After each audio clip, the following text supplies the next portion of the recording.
We're interviewing Deacon Kees DeGraaf today, and I would say good morning, Kees. Good morning, Pastor. Nice to see you. Nice to see you. I wanted to start with asking you about your background. I know you were not born in Canada. Tell us a little bit about where you were born and the early years of your life. Okay. I was born in 1935 in Den Helder, which is in Holland. And that was during the Depression. And because of the Depression, we had a lot of problems with, as far as my dad having a job, you know. And so we had to move from Den Helder to Leeuwarden in Friesland, because that's where my dad could get himself a job. And that was in 1937.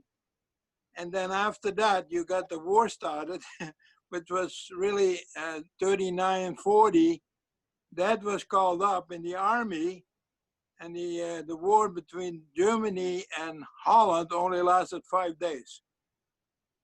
So that was my background as far as childhood was concerned. Okay. By that time, I was 5 years old, and so, you know, could do almost anything. And so what happened after that? After that, what happened was that being 5 years old, being still a child, and the Germans came and occupied Holland. The first year of the occupation was pretty much the same. Our life were the same. I was able to go to school, to kindergarten, and I think I was in first class or something. And then after that, the second year, the Germans started to round up the Jewish people. And to the Dutch people, the Jewish people were not Jewish, but they were Dutch people. And so it started the underground, you know, the people that were against the Germans. And so my dad got involved in that too. So during the day, he would be working on the airfield in Leeuwarden, and then at night time he would be the underground, and he would pick up all the information from you know, from what happened in Holland, pass it on to London, and London would then reply, and so that was his job. I, in the meantime, just was with my mother most of the time. My dad hardly ever showed up at all because of that.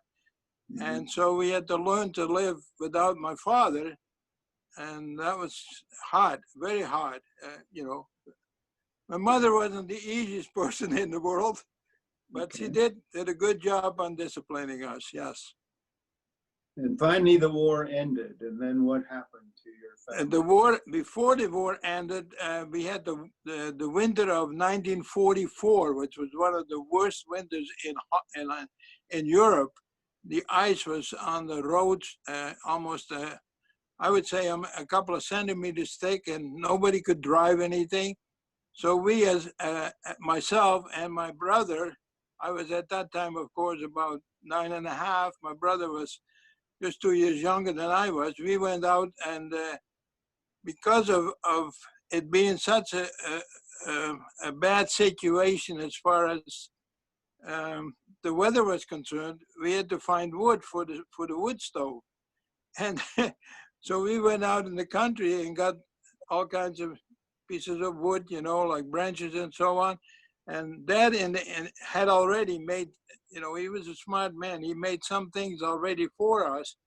For instance, he had made a wood stove out of a big barrel, so we could have some heat in the house. But we had to have wood, so we got the wood, my brother and I, and of course you got the places where the Germans were, and they stopped us. They took our wood because they were freezing themselves.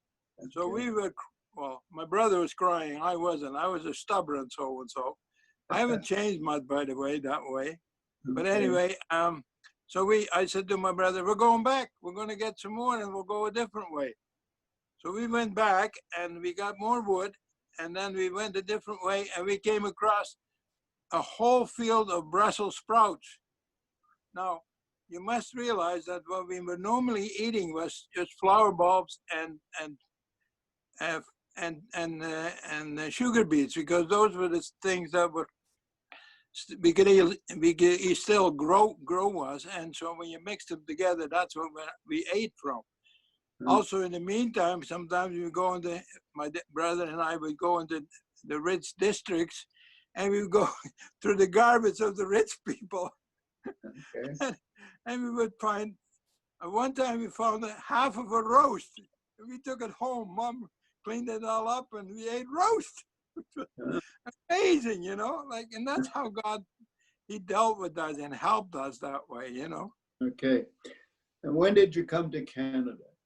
I came to Canada in 1953, Okay. and I didn't I had no job, but my uncle sponsored us, who lived in Mount Pleasant, and he sponsored the whole family. But I went to work for my cousin in London. He was in the flower bulb business, so I worked with that. I also one year I also worked on the farm, and so finally I got back into my business, in my own profession again. Okay. And when did you become a Christian? I became a Christian in Holland because during the time when we after the war, Dad got involved with the Bible Christian Union. He was a missionary for them. But he was a missionary that would work during the day, and then we would go out and, you know, and spread the gospel at nighttime. But then in the summertime, Dad and I, because I was old enough at that time, we went all through Holland with a tent. So what we go in a small place and we set up a tent, and then Dad would do the preaching, and I would just spread out, you know, the literature to the people, and was able to talk. So I thought I was a Christian because of doing all that. You understand? Mm-hmm. But no, it wasn't. But I thought I was. And so later on, much later on, when I got involved in my trade, I used to go one day a week to Amsterdam, and then I come back and I worked in Den Helder. And then one day I came early home from work. I come there and the table was all set and everything, all the food was on top of it, and my family was gone.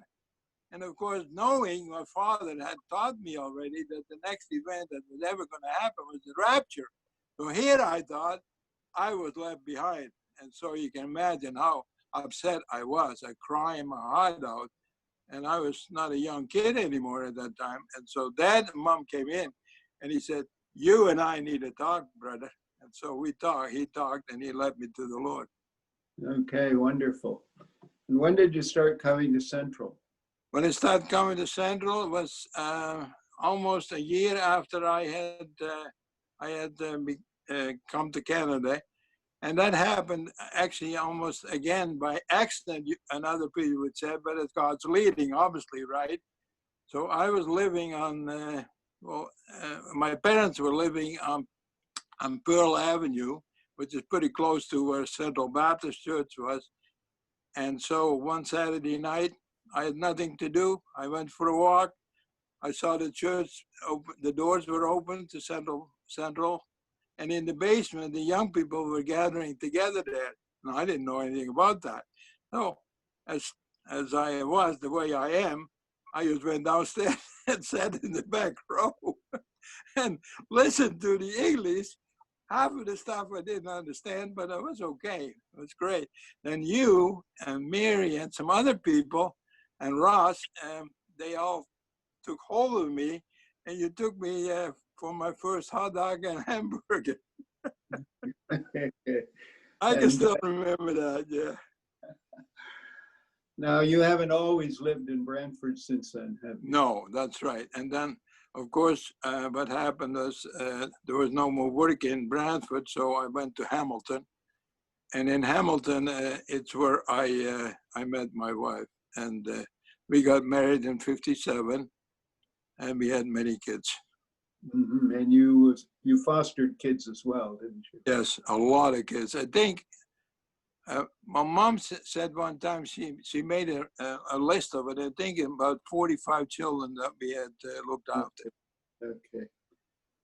But you came back to Brantford and you've been part of Central for a number of years. Right. And then Well, even when I was coming home, from Hamilton, I used to spend time with Pastor Loveday, and always loving, books. I've always loved books, and you know that. And you used to go walk in my house, and you'll see a disaster there of books. But Yeah. well, you know that. But Pastor Loveday saw some thing in me that he said, you are a researcher. You see things much quicker than anybody else, and so I want you to go through some of my literature that I have and pick out the things that I could use for my sermons and so on. Good. And you've been a deacon now for a while. What is your role as a deacon right now? Well, I was, first of all, I was a Sunday school teacher for a while in the adult class. And then I also was involved in the ESL class as a teacher, and Pastor Greenslade was also involved in that. So together we did that. And then I got involved in missions, and there was some outreach program at the time. I got involved in that. And then finally, they saw in me that I was able to be a chairman of finance, and I did that for 15 years. And before that, I was involved in the missions committee too, and I've also been involved in the school. I've been on the school committee for quite a few years, and all that sort of stuff. And now the deacons and the pastor have asked me to be the chairman of the mission committee again. Okay. Well, thank you, Kees. I really appreciate you sharing both from your background and how God has led you, and that he's still using you at Central Baptist Church. So thank you very, very much.